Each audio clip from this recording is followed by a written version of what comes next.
Ever heard of a sophisticated hillbilly aiming to be the dictator of America? Sit tight. This tale's about to peel back layers.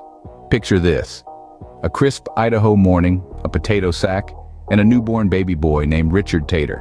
Yeah, you heard that right. The potato state was kind enough to gift us this gem, born not in a sterile hospital, but a humble potato sack. His first hat? A cowboy hat, naturally. His first coat?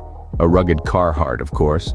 And his first drink? Well, let's just say he's been partial to potato water, or as the rest of us know it, vodka since day one. It's all a bit absurd, isn't it? But that's Richard for you, a man of peculiar beginnings, destined for equally peculiar greatness.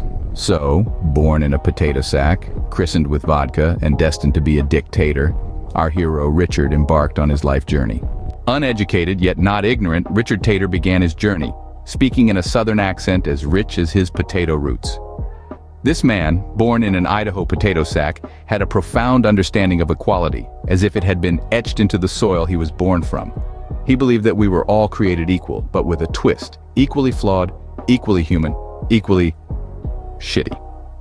A man of conviction, Richard was not afraid to express his brutally honest opinions, irrespective of who was listening. Let's take a moment to appreciate his wit. Once, when asked about his education, Richard quipped, "I didn't go to no fancy school, but I reckon I've learned more from a bottle of potato water than any professor could teach me." His humor, as raw and unfiltered as his favorite drink, vodka, was a testament to his character. And then there was his ambition, as quirky and unexpected as the man himself. Richard had a dream that one day he would rise to the highest office in the land, not as Richard Tator, but as Dick Tator. He saw himself as the only worthy competition for none other than Donald Trump, a claim that left many in stitches.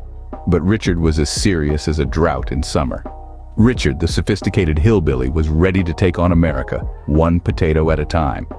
As absurd as it may sound, Richard had a vision for America that was as unique as his birth story. With a cowboy hat tipping low over his eyes and a glass of potato water, or as the rest of us call it, vodka, in hand, Richard would spin his tales of an America where the absurd is the new norm. In Richard's America, there's a potato farm on every corner, and the national bird? You guessed it, a potato with wings.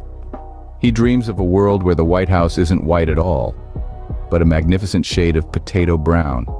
He believes that every American, whether born in a penthouse or a potato sack, is just as valuable as the next. And through this, he embodies a strange form of equality. Everyone is equally, well, let's just say, not perfect. And then there's his political aspirations. Richard sees himself as the only real competition for Donald Trump. He might not have a university degree, but he's got something more potent, a brutal honesty and a southern accent that could charm the spots off a leopard. He's got big plans, this Richard, plans that make you laugh and then pause, thinking, well, could that actually work? But then you remember it's Richard, and you go back to laughing. In Richard's world, there's no room for political correctness, only for potato correctness. Richard Tator, the sophisticated hillbilly with a vodka in hand, is on a mission to be the dictator of America.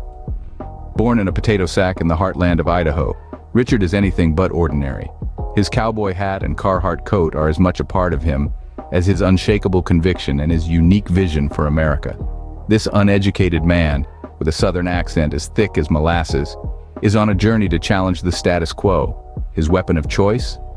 A brutal honesty that cuts through pretense, coupled with a surprisingly deep understanding of human equality. Richard believes we're all equally flawed, a belief he washes down with his favorite potato water, or as we call it, vodka. His ambition, though wrapped in absurdity, is no laughing matter. He dreams of being the only competition the likes of Donald Trump will ever have. And so the tale of Richard Tator, the sophisticated hillbilly, continues. One thing's for sure, America will never be the same again.